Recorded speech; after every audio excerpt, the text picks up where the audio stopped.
Análise Brasil, com o deputado federal Eduardo Bolsonaro.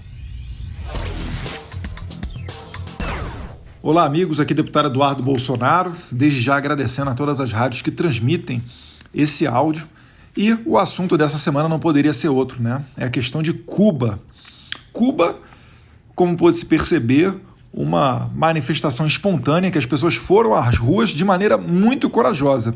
Porque vocês sabem que numa ditadura, quando você sai às ruas para protestar contra o ditador, se você não tomar o poder, isso pode dar sérios problemas e, no caso de Cuba, até o famoso paredão. Mas vamos lá, eu queria chamar a atenção aqui para ver quem é que está apoiando Cuba, ou pelo menos tentando amenizar o que está acontecendo por lá. O Lula diz que a culpa da população ter ido à rua são os 60 anos dos bloqueios dos americanos. Só que os americanos não fazem bloqueio. Os americanos, quando teve a Revolução Cubana lá em 1959, apenas retiraram as empresas americanas, porque tudo estava sendo, obviamente, nacionalizado. E, além disso, ninguém bota o seu dinheiro para criar patrimônio em um local em que o seu patrimônio pode ser, no dia seguinte, estatizado, como ocorre lá na ditadura cubana. Afinal de contas, lá não tem CGU, TCU, Ministério Público, nem nada disso. Tem a vontade do ditador.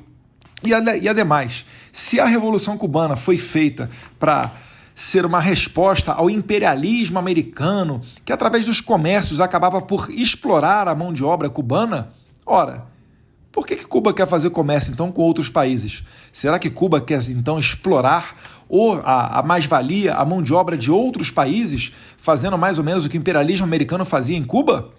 Enfim, uma pergunta que fica no ar. Eu postei até um vídeo antigo da Dilma, em que ela falava para a televisão Al Jazeera que não considera Fidel Castro ditador, ou ao menos se recusa a concordar com essa afirmação de que Fidel seria um ditador. O PT emitiu uma nota, um comunicado de apoio ao povo e ao governo de Cuba. É mais ou menos emitir uma nota de apoio aos reféns e aos sequestradores. Não dá para você ficar do lado de duas partes tão antagônicas.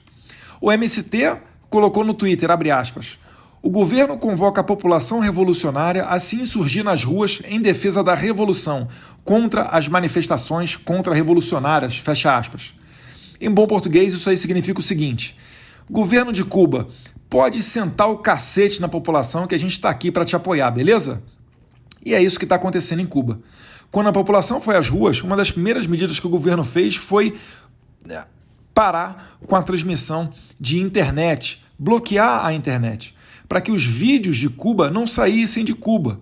Lá em Cuba não tem internet para todo mundo, internet é algo caríssimo, mas, vez ou outra, você consegue fazer um investimento e mandar um vídeo para o WhatsApp de alguém que esteja fora da ilha. E, além disso, existem aqueles que estão tentando amenizar a situação, dizendo que não, a população foi para a rua só por causa da pandemia. Eles estão preocupados com o sistema de saúde que está colapsando. Mentira! Em Cuba, a população foi para a rua porque falta comida.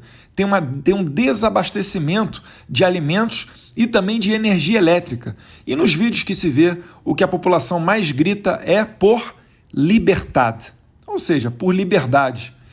Agora, quem bateu o recorde na canalice foi o G1, que na sua coluna Bem-Estar colocou lá que a crise em Cuba pode até ter diminuído diabetes e doenças do coração, elogiando que a população tem se alimentado menos e andado mais nas ruas devido à falta de energia e à falta de combustíveis. Para ver, G1 da Globo, MST, PT, Lula, Dilma. Você já agradeceu o livramento que nos foi dado em 2018 com a eleição do presidente Jair Bolsonaro? Você já imaginou o que esse pessoal vai fazer voltando ao poder? E olha que eles já estão bem velhinhos, alguns deles, parece até que estão fazendo hora extra.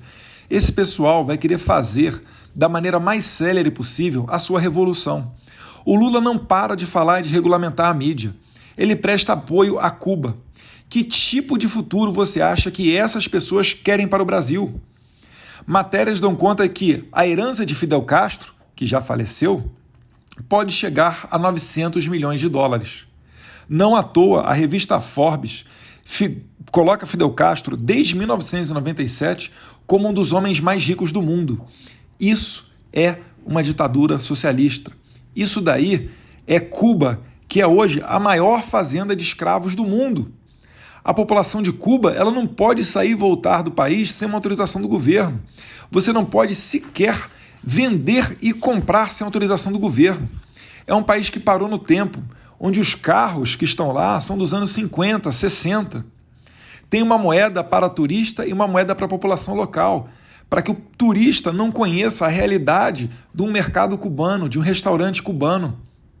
A população lá, ela tem taxas de emagrecimento, a exemplo do que ocorre na Venezuela. E é claro, eles vão levar muita gente para a rua, porque a fome faz parte da política cubana. Quem não vai para a rua protestar a favor do governo não recebe sua cesta básica. Na Venezuela, não recebe a chamada Tarjeta de la Pátria, que é o cartão, como se fosse um Bolsa Família, lá na Venezuela. E como a comida é escassa, o governo só dá comida para quem os apoia, para quem vai à rua defendê-los. E como é que eu sei disso? Não sei porque ninguém me falou, não.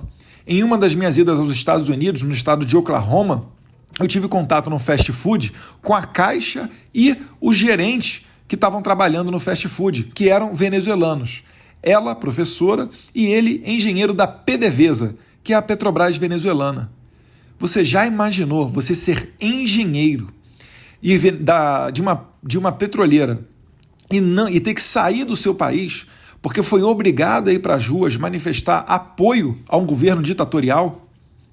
Pois foi isso que eles me falaram, que quando foram obrigados a ir para a rua para continuar tendo benefícios, eles se deram conta que estavam numa ditadura e preferiram sair antes que fosse tarde. A ditadura é assim, quem tem a possibilidade sai no começo, vai para a Europa, Estados Unidos, Austrália, enfim. Quem fica e não tem condição, acaba indo para os países vizinhos, que é o que está acontecendo agora no norte do Brasil, em Pacaraima, ou na fronteira oeste da Venezuela com a Colômbia, na cidade de Cúcuta principalmente. Então estejamos atentos para não permitir que o Brasil caia numa ditadura e não sejamos amanhã nós a sair pelas ruas gritando por comida, energia elétrica e liberdade. Um abraço a todos vocês, que Deus ilumine o povo cubano e que esse seja o início da primavera cubana, que possa trazer muita liberdade e democracia para aquele povo. Fiquem com Deus. Análise Brasil com o deputado federal Eduardo Bolsonaro.